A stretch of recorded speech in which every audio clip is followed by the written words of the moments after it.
श्री स्वामी समर्थ. श्री गुरुचरित्र अमृतधारा अध्याय 3.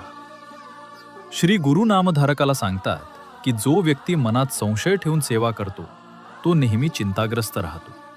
त्या उलट मनातील संशय दूर करून सेवा केल्यास श्री गुरु भरभरून कृपा आशीर्वाद देतात. पुढे नामधारक श्री गुरूंना विचारतो की देवांना पृथ्वीवर अवतार का घ्यावा लागला.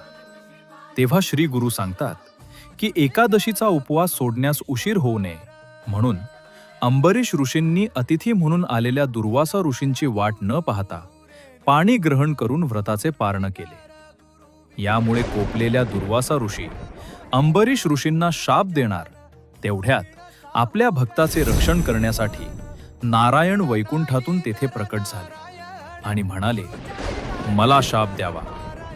तेव्हा पृथ्वीचा भार हलका करण्यासाठी दुर्वासा ऋषींनी नारायणांना वेगवेगळ्या योनींमध्ये पृथ्वीवर जन्म घ्यावा लागेल असा शाप दिला. श्री गुरु चरणार्पणमस्तु.